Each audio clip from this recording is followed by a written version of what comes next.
పేతురు వ్రాసిన మొదటి పత్రిక 3వ అధ్యాయము. అటువలే స్త్రీలారా, మీరు మీ స్వపురుషులకు లోబడియుండుడి. అందువలన వారిలో ఎవరైనను వాక్యమునకు అవిధేయులైతే వారు భయముతో కూడిన మీ పవిత్ర ప్రవర్తన చూచి వాక్యము లేకుండానే తమ భార్యల నడవడి వలన రాబట్టబడవచ్చును. జడలు అల్లుకొనుటయు, బంగారు నగలు పెట్టుకొనుటయు, వస్త్రములు ధరించుకొనుటయునను వెలుపటి అలంకారము మీకు అలంకారముగా ఉండక, సాధువైనట్టియు మృదువైనట్టియునైన గుణమను అక్షయాలంకారము గల మీ హృదయపు అంతరంగ స్వభావము మీకు అలంకారముగా ఉండవలెను. అది దేవుని దృష్టికి మిగుల విలువగలది. అటువలే పూర్వము దేవుని ఆశ్రయించిన పరిశుద్ధ స్త్రీలను తమ స్వపురుషులకు లోబడి ఉండుట చేత తమ్మును తాము అలంకరించుకొనిరి. ఆ ప్రకారము సారా అబ్రహామును యజమానుడని పిలుచుచు అతనికి లోబడి ఉండెను. మీరును యోగ్యముగా నడుచుకొనుచు ఏ భయమునకు బెదరకయున్న ఎడల ఆమెకు పిల్లలగుదురు. అటువలనే పురుషులారా, జీవమను కృపావరములో మీ భార్యలు మీతో పాలువారై ఉన్నారని ఎరిగి, ఎక్కువ బలహీనమైన ఘటమని భార్యను సన్మానించి, మీ ప్రార్థనలకు అభ్యంతరము కలగకుండునట్లు జ్ఞానము చొప్పున వారితో కాపురము చేయుడి. తుదకు మీరందరూ ఏక మనస్కులై ఒకరి సుఖదుఖములయందు ఒకరు పాలుపడి, సహోదర ప్రేమ గలవారును కరుణాచిత్తులను వినయ మనస్కులునై ఉండుడి.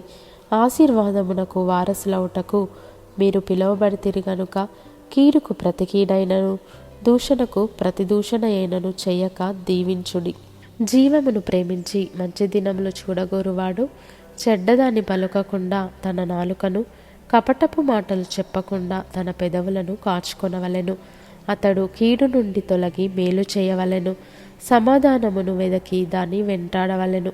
ప్రభువు కన్నులు నీతిమంతుల మీదను, ఆయన చెవులు వారి ప్రార్థనల వైపునను ఉన్నవి గాని ప్రభువు ముఖము కీడు చేయి వారికి విరోధముగా ఉన్నది. మీరు మంచి విషయములో ఆసక్తి గలవారైతే మీకు హాని చేయువాడెవడు? మీరొకవేళ నీతి నిమిత్తము శ్రమపడినను మీరు ధన్యులే. వారి బెదిరింపునకు భయపడకుడి, కలవరపడకుడి. నిర్మలమైన మనస్సాక్షి కలిగిన వారై మీలో ఉన్న నిరీక్షణను గూర్చి మిమ్మను హేతువు అడుగు ప్రతివానికిని సాత్వికముతోనూ భయముతోనూ సమాధానము చెప్పుటకు ఎల్లప్పుడూ సిద్ధముగా ఉండి, మీ హృదయములయందు క్రీస్తును ప్రభువుగా ప్రతిష్ఠించుడి. అప్పుడు మీరు దేని విషయమై దుర్మార్గులని దూషింపబడుదురో దాని విషయమై క్రీస్తునందున్న మీ సత్ప్రవర్తన మీద అపనింద వేయువారు సిగ్గుపడుదురు. దేవుని చిత్తం అలాగున్న ఎడల కీడు చేసి శ్రమపడుట కంటే మేలు చేసి శ్రమపడుటయే బహుమంచిది. ఏలయనగా మనలను దేవుని యొద్దకు తెచ్చుటకు అనీతిమంతుల కొరకు నీతిమంతుడైన క్రీస్తు శరీర విషయంలో చంపబడియు ఆత్మ విషయంలో బ్రతికింపబడి పాపముల విషయములో ఒక్కసారే శ్రమపడెను. దేవుని దీర్ఘశాంతము ఇంకా కనిపెట్టుచుండినప్పుడు పూర్వము నోవహు దినములలో ఓడ సిద్ధపరచబడుచుండగా అవిధేయులైన వారి యొద్దకు, అనగా చెరలో ఉన్న ఆత్మల యొద్దకు ఆయన ఆత్మరూపిగానే వెళ్ళి వారికి ప్రకటించెను. ఆ ఓడలో కొందరు, అనగా 8 మంది నీటి ద్వారా రక్షణ పొందిరి.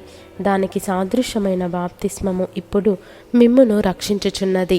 అదేదనగా శరీర మాలిన్యము తీసివేయుట కాదు గాని యేసుక్రీస్తు పునరుత్థాన మూలముగా దేవుని విషయము నిర్మలమైన మనస్సాక్షినిచ్చు ప్రత్యుత్తరమే. ఆయన పరలోకమునకు వెళ్ళి దూతల మీదను అధికారుల మీదను శక్తుల మీదను అధికారము పొందినవాడై దేవుని కుడిపార్శ్వమున ఉన్నాడు.